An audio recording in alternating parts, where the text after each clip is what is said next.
Bienvenidos, bienvenidas a Salud en Redes. Nos volvemos a encontrar por Canal Metro. ¡Qué alegría! Y hoy en este programa de salud tenemos destinado unos invitados especiales porque vamos a hablar de un tema un poquito difícil, a no asustarse. Vamos a hablar de emergencias, de riesgo de vida con los referentes en el tema, quienes de verdad nos cuidan.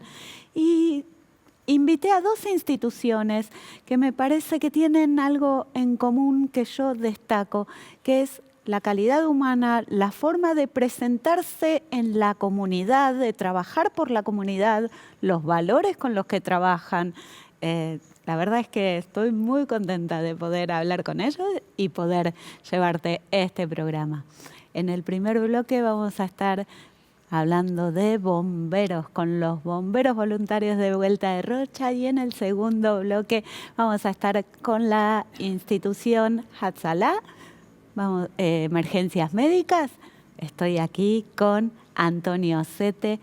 Él es presidente de los bomberos voluntarios de Vuelta de Rocha, secretario general de la Federación de Bomberos Voluntarios. Y aparte, algo que me pareció hermosísimo, personalidad destacada de la Boca en el Museo Quinquela Martín. Sí. ¡Qué lindo, qué orgullo! Sí, tal cual, tal cual. Es así. ¿Cómo estás? Muchas gracias por venir, invitarme. Antonio, muchas gracias. Bueno, a ver, ¿qué es lo que hace un bombero? ¿Cómo trabajan los bomberos? Podemos arrancar al revés. ¿Qué no hacen? Por eso, porque ¿Qué no hacen? No es solo el fuego. No, el campo de la emergencia y básicamente lo que es bomberos y bomberos voluntarios, bomberos en general. Pero bomberos voluntarios tiene, digamos, esta cosa especial de hacemos la vida de todos los días, más nuestro día no termina si no estamos en una acción solidaria, comunitaria, que en muchos casos es en una emergencia, en muchos casos es prevención, que mucho tiene que ver con la siniestralidad, también tiene que ver con el cuidado, tiene que ver con la salud, prepararnos para los RCP, prepararnos para las emergencias sanitarias que puedan surgir en algún momento, en las prevenciones que hacemos en los eventos, en las prevenciones que hacemos en los boliches, clase C en toda la ciudad de Buenos Aires. Sí. Tenemos un gran porcentaje, casi un 70%, que hacemos la prevención, por lo tanto, la nocturnidad de los fines de semana en la ciudad de Buenos Aires es bastante grande, riesgosa también, sí. Y es todo un ejercicio. Sumado a esto, están también las tareas internas que se debe realizar para sostener la institución, el cuartel, las unidades, el edificio. Y sumado a esto, en el caso nuestro, es una ONG, es una asociación civil sin fines de lucro, pero arrancó como una sociedad de fomento, luego convertida en asociación vecinal y bomberos voluntarios Vuelta de Rocha. Ajá. Por lo tanto, ahí tenemos un gran trabajo comunitario. Y en la zona de la Vuelta de Rocha, donde estamos nosotros especialmente, que es un foco turístico muy importante a nivel nacional, a nivel mundial, por supuesto, pero a nivel nacional es un paso obligado del turismo de la Argentina. Ahí también tenemos un puesto de prevención y asistencia. O sea, es una tarea larga, no alcanza las 24 horas, esto es la realidad. Totalmente. Y son un equipo muy grande, ¿no? ¿Cuántas personas? Sí, en total tenemos operativos, sí. 80. Es enorme. Y sumados del cuerpo de apoyo operativo, que son aquellos que hacen la prevención, que son los preventores, en total somos 150 aproximadamente. Es una en algún momento más mujeres que varones.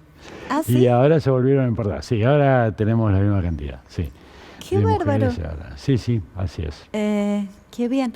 Y estas actividades de prevención se hacen en escuelas, se hacen en los centros comunitarios de cada barrio. Donde nos convoquen, donde nos pidan. Obviamente las escuelas, los colegios, tanto la primaria como en el secundario es lo habitual. Y todos los meses tenemos trabajo de ese tipo, ¿no? En todo el ámbito de la ciudad de Buenos Aires. Sí. Perfecto. ¿Y sabemos cómo comportarnos ante un siniestro, ante un incendio particularmente? Porque yo creo que... Sí, a ver, lo primero que tenemos que tener en cuenta es que cuando vamos a una tarea de auxilio, se llame como fuese, el estado de ansiedad, de nerviosismo, de preocupación, de angustia que tiene el damnificado. Exacto. El que está Creo pasando que el siniestro, ¿no? ese es el límite, ¿no? Como que en ese momento uno entra en pánico. Entonces ahí hay todo un trabajo, bueno, nosotros lo desarrollamos en nuestra academia, en nuestro ámbito de capacitación, donde el tema de la psicología en emergencia pesa mucho, porque las bomberas y los bomberos se tienen que preparar para eso, para saber a lo que se van a encontrar, ¿no? Básicamente eso. Y realmente se puede encontrar con cualquier cuadro del hecho en sí mismo, más todo lo que lo rodea, que es el grupo familiar, o los vecinos, o los amigos, o a veces hasta la misma soledad, ¿no? del siniestrado. Sí. Bueno, entonces, desde el punto de vista de la capacitación profesional, este es un tema que se toma siempre muy, muy en cuenta. La contención sobre el damnificado. La contención. Sí. Y si tenemos, no sé, algún cuidado en particular, alguna recomendación que tenemos que tener en cuenta, que acordarnos en el momento de inicio o detectar un siniestro. Yo diría que es muy subjetivo, ¿no?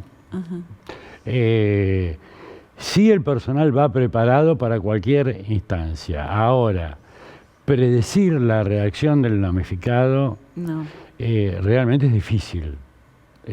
Cada uno es un mundo en sí mismo y reacciona de acuerdo a eso, porque también hay que ver si el causante de ese inconveniente puede haber sido él, o un familiar directo, o simplemente un accidente de cualquier otra persona. Esto también tiene que ver en la reacción frente al que lo va a auxiliar, ¿no?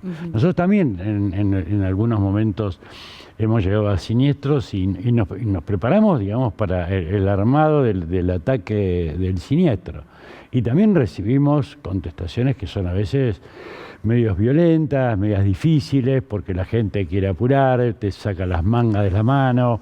Bueno, obviamente hay todo un operativo de seguridad frente a esto, como también hay un operativo del SAME en cuanto a salud en relación a cada siniestro, ¿no? O sea, la convocatoria es inmediata de los bomberos voluntarios, de la zona donde estén, de los bomberos de la ciudad, que dependen del Estado, más el SAME y obviamente las fuerzas de seguridad para controlar el ámbito, ¿no? el ambiente donde se está desarrollando. Totalmente.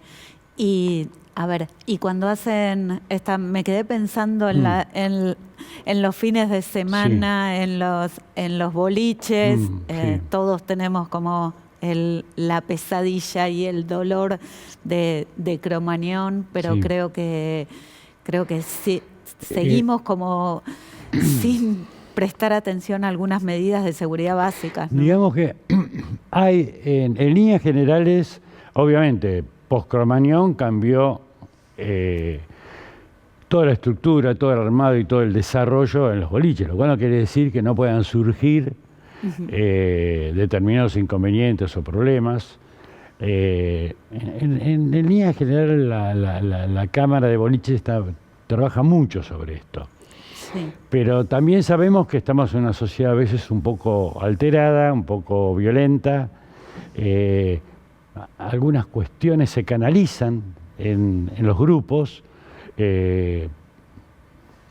No digo que lo hagan a propósito, pero la realidad es que en un ambiente que por ahí está muy agitado o excedidamente agitado, pueden ocurrir situaciones que terminan y desencadenan en un siniestro. En un siniestro, sí. Hay como los famosos fenómenos de masa donde psicológicamente uno no actúa de la misma manera estando en un grupo, en una masa, que estando individualmente. Es así. Es así. Bueno, el personal nuestro obviamente lo tienen claro. Nosotros no somos una fuerza de seguridad, de seguridad por lo que se llama delictiva, sino que somos una fuerza de seguridad para la emergencia. Estamos preparados para prevenir accidentes, si a alguno se le ocurre, cosa que a veces pasa, encender un cigarrillo dentro del boliche. Bueno, ahí estamos nosotros, obviamente acompañados por el personal que está a cargo de la seguridad del lugar. Estas pequeñas cosas pasan, ¿no? Y a veces socorremos, auxiliamos a algunos que se pueda desmayar o que se descompone, hasta que llegue la cobertura médica correspondiente, ¿no? Perfecto. Y al inicio del programa decía, y también hablábamos antes, fuera de cámara, que ustedes tienen unos valores y una vocación de servicio muy particular, que veía imágenes de una autobomba donde estaba, donde estaban con la foto o la imagen de los dos Franciscos. Sí, así llamamos a la autobomba, ¿no? ¿Sí? Llamamos los Franciscos, ¿no? Sí, de un lado tenemos ploteado la cara de nuestro fundador, el comandante Francisco Carbonari, que fue realmente un visionario junto con Liberty de Bomberos de la Boca. Y Francisco era el canciller, digamos, era el que inició la creación de los distintos cuarteles. Fue capitán honorario de Bomberos de la Boca y fue presidente de Bomberos de la Boca, pero él siempre fue de la Vuelta a Rocha. Y en la Vuelta de Rocha, me parece que tiene un discípulo. Me parece que tiene un discípulo marcado que tomó el legado. Sí, la verdad que sí, muy convencido, ¿no? Muy en mí. Bueno, yo nací en la Vuelta a Rocha, ¿no? O sea, mis abuelos vinieron de Italia y se instalaron en la Vuelta a Rocha. Así que mis padres, mis tíos, mis primos, mis hermanos, todo en la Vuelta a Rocha. Y Francisco tenía esta cuestión muy solidaria siempre, esa tanada muy apegada, más en ese barrio, donde la solidaridad con los inmigrantes estaba a flor de piel. Entonces, lo que se absorbía era eso, ¿no? Y vecinos de Quinquela Martín fue el socio fundador número 1 nuestro, ¿no? Sí. Es el número 1 nuestro. De hecho, nuestro primer cuartel funcionaba en la sodería de Carbonari y a 20 metros tenía su primer atelier Quinquela Martín. Y Quinquela Martín comienza las obras del fuego en el año 1935, que es cuando se firma legalmente la formación de este cuartel de Vuelta a Rocha. ¡Qué bárbaro! Y del otro lado lo tenemos a la figura del Papa Francisco, a Jorge Bergoglio, que nos conocíamos acá, de caminar acá, más toda la zona sur, básicamente. Bueno, nos sorprendimos con su papado, como todo el mundo, y después tuvimos la suerte de estar con él 2 veces. Bomberos Vuelta a Rocha tiene un convenio de hermandad con los bomberos del Vaticano. Me decían, ¿estás loco? ¿Para qué? Bueno, lo importante era el mensaje. Y así que Bomberos Vuelta a Rocha tiene este convenio que nos une a los bomberos del Vaticano, que también tiene que ver con esto, ¿no? Transmitamos hermandad, esperanza, fe, amor, templanza, básicamente templanza, ¿no? Que es uno de los valores que hoy más tenemos que poner a la palestra, ¿no? Tener esta tranquilidad en los peores momentos y que calza perfectamente con la tarea de todos los que estamos en la emergencia, ¿no? Pero con el bombero voluntario se da en forma muy especial. Hay que tener calma para actuar rápidamente, eficazmente y que no haya vida, ¿no? Que a nosotros también nos ha pasado, o sea, Vuelta a Rocha tiene 4 fallecidos en acción, 2 de ellos en Iron Mountain, así que tenemos una marca bastante pesada con respecto a esto. Y yo siempre digo, o sea, así como nosotros en el país tenemos montones de servidores públicos voluntarios que han dejado su vida o su salud, o familiares inclusive que los ha dejado de lado para socorrer a otros, lo cual esto plantea, ¿no? A veces la propia contradicción, o sea, no estás para ayudar al que forma parte de vos y estás para ayudar al que ni siquiera conoces. Y bueno, esto también es un tema bastante fuerte para nosotros, ¿no? Nosotros decimos, cuando decimos que los bomberos voluntarios, cuando hacen su juramento, juran hasta perder la vida, En el caso de Vuelta Roche, como de otras instituciones hermanas, es un hecho, no se cuenta, se ha vivido, se ha vivido. Muchísimas gracias, Antonio, de verdad. No, gracias a vos, Flor. Un lujo y una emoción poder escucharte. En el próximo bloque nos volvemos a encontrar con Hatzalah.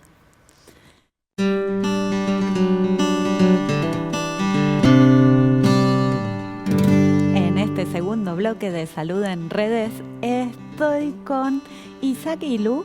Él es representante de Hatzalah Argentina. Vamos a presentarlos como se presentan ellos. Tenemos un videíto, vamos a verlo. Hatzalah es un servicio de emergencias médicas, un sistema de atención primaria para que en caso de una emergencia, el paciente o los pacientes reciban lo antes posible la atención y el tratamiento adecuado. El servicio es gratuito y la atención es brindada por voluntarios, miembros de la comunidad que brindan su tiempo para capacitarse y estar siempre listos para brindar su ayuda. La estructura que conforma a Hatzalah es muy grande. Si bien la atención es brindada por voluntarios, se requiere de diversos profesionales para la constante capacitación de los mismos. Cada voluntario posee el equipamiento y los insumos necesarios que puedan llegar a necesitarse en una emergencia. Estos insumos se deben reponer constantemente. Además, Hatzalah tiene equipamiento instalado en diversas instituciones para que los voluntarios de Hatzalah puedan utilizarlo en casos de emergencia. En la central operativa, un operador se encuentra disponible para atender cualquier llamada que pueda ingresar y así poder despachar los voluntarios y los recursos que sean necesarios para poder atender cualquier tipo de emergencia. Hatzalah también puede realizar traslados gracias a su unidad de traslado. Se cuenta también con un gemaj de insumos médicos y ortopédicos, para que aquellos que lo necesiten puedan tener acceso a este tipo de elementos. Gracias al programa Hatzalah Salud, aquellas personas que no tienen obra social pueden recibir atención médica, brindada por diversos y distinguidos profesionales de la salud.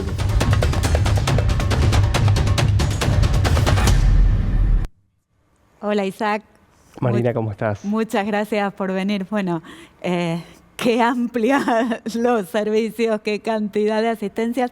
Están en 2 lugares físicamente, ¿no? En Once y en Flores, y de ahí cubren gran parte de la ciudad. Correcto, sí, son 2 bases operativas que hay y el servicio se trata de brindar en la mayor cantidad de barrios posibles, en principio de la ciudad de Buenos Aires, que es donde residen los voluntarios que hacen esto de manera desinteresada, prestándose al prójimo para asistir, como se veía en el video, en situaciones de urgencia o emergencia que se requieran, que a veces no llegan a ser urgencias o emergencias, pero nos solicitan ayuda, bueno, y ahí estamos para contribuir en lo que podamos, ¿no?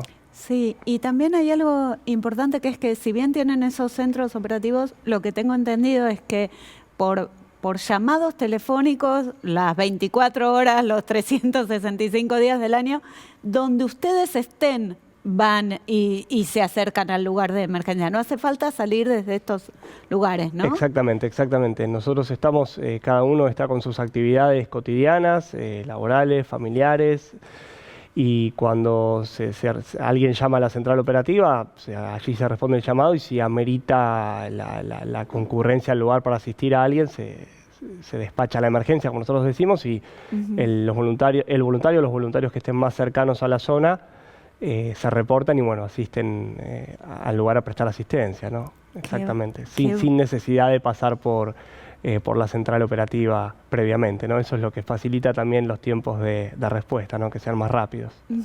Y veíamos en el video que en distintas instituciones ustedes tienen equipamiento para poder, como, no sé, me imagino un desfibrilador. Exactamente, sí.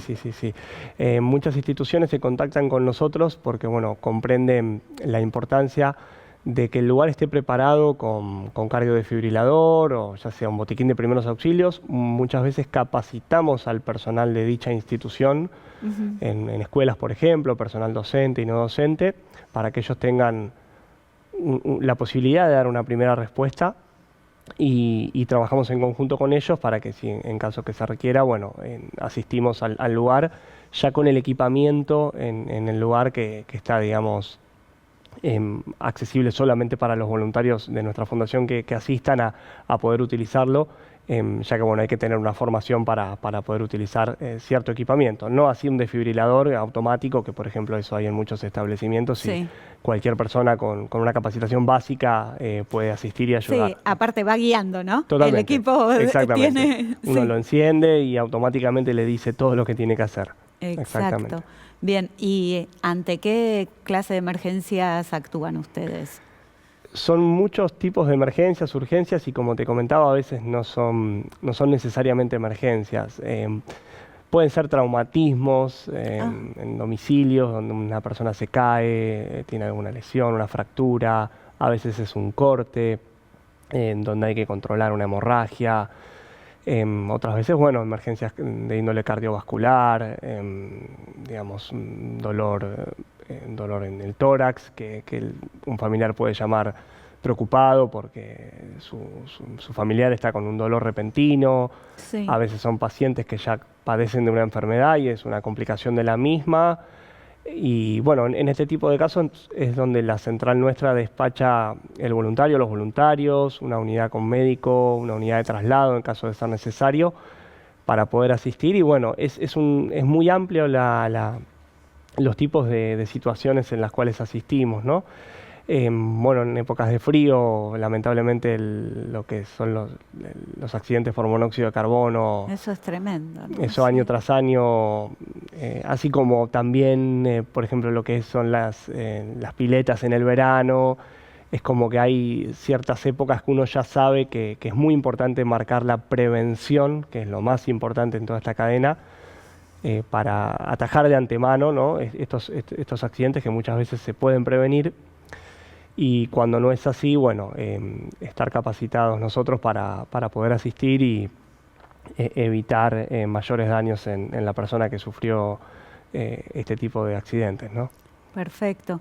Y, a ver, tengo entendido que ustedes trabajan para toda la comunidad, pero al igual que veníamos de bomberos voluntarios, Claro, sí. ¿tienen ustedes una impronta de la comunidad, unos valores, una forma de participación social desde una comunidad particular, ¿no? Totalmente, totalmente. Y siempre estamos estableciendo vínculos con otros grupos de rescate, ya sea, como mencionaba Antonio anteriormente, en bomberos o grupos de rescatistas, de medicina, y de otros tipos de grupos que prestan asistencia, porque compartimos estos valores, ¿no? de ayudar al prójimo sin importar las circunstancias, y estar ahí cuando se necesita. Lógicamente siempre, como somos voluntarios, esto depende mucho de dónde están los voluntarios en ese momento, si hay gente disponible en el lugar donde sucede el hecho. Claro. A veces gente que nos conoce nos llama de lugares que por ahí Están muy lejos. estamos muy lejos realmente, pero como ya nos conocen y confían en nosotros, entonces es bueno contactar algún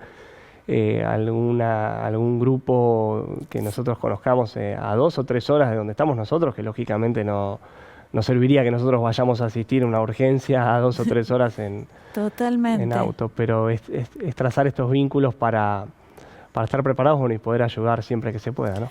Es que esa era una de las intenciones, más allá de dar a conocer la Fundación, que es una organización a la que yo le agradezco mucho y han asistido en momentos particulares a seres queridos que realmente fue muy buena su intervención y Muchas por gracias. eso les Muchas agradezco gracias. mucho. Pero más allá de eso, yo quería mostrar, hay algo que trasciende a toda participación comunitaria, por ahí desde la religión, que tiene que ver con primero la vida. Totalmente. Primero la vida y desde distintos lugares, Antonio nombraba al Totalmente, sí, Papa, sí, sí, bueno, sí. desde distintos lugares vamos a llegar a esa conclusión. Tenemos por delante la vida y la vida del prójimo. 100%, sí, sí. Hay un lema en nuestra fundación que es: quien salva una vida, salva al mundo entero. Y lo importante de esto, ¿no? De estar ahí, de poder usar los recursos que a veces, muchas veces tal vez puede exceder a los recursos de una institución como la nuestra, pero estar ahí y poder coordinar con quien corresponda la asistencia a esa persona que lo necesita. Y bueno, muchas veces es riesgo de vida, muchas veces no lo es, pero también sucede que la persona necesita realmente una asistencia o terminó la situación de emergencia, ya está controlado, bueno, y después cómo sigue, si esta persona quedó con algún grado de invalidez y cómo se la va a ayudar a movilizarse. Bueno, tratamos de hacer ese seguimiento para poder verdaderamente asistir en todas las etapas de la vida de una persona. Eso es fundamental, eso es como distintivo de ustedes, que es no termina en la asistencia o en la resolución de la emergencia, sino que hay un seguimiento posterior desde el llamado telefónico, desde el control, la asistencia, hasta meses después siguen, y quien necesite una asistencia la tiene. Totalmente, sí, totalmente. Y eso quedó muy marcado en nuestra fundación en lo que fue la pandemia del COVID, donde realmente mucha gente que no tenía que estar hospitalizada, porque la idea no era sobrecargar el sistema de salud. Muchas veces por indicación médica a los pacientes se les indicaba que permanezcan en sus domicilios, pero había que hacer un seguimiento minucioso, ¿no? Hacerles llegar algún kit con elementos para que ellos puedan controlarse los signos vitales y periódicamente evaluar si presentaban fiebre o si tenían dificultad para respirar. Y allí hicimos un gran trabajo no solo con gente de nuestra fundación, sino con equipos médicos de otras instituciones. Y eso nos marcó mucho también para a futuro poder hacer estos seguimientos que mencionas vos hoy en día en casos particulares, que lo consideramos muy importante, ¿no? Totalmente. Muchísimas, pero muchísimas gracias, Isaac. Gracias a vos, Marina, un placer. Nuevamente, en nombre de esta familia, voy a agradecerles porque lo atendieron muy, muy bien en un momento muy particular. Así que muchas gracias. Un placer. Voy a agradecer nuevamente a Antonio y a los bomberos voluntarios de Vuelta de Rocha. Nos volvemos a encontrar el próximo martes a las 18 horas en Salud en Redes, el jueves a las 14 horas por Radio Sónica. Nos pueden ver por Instagram, por YouTube, estamos por todos lados. Les mando un beso enorme, hasta la semana que viene.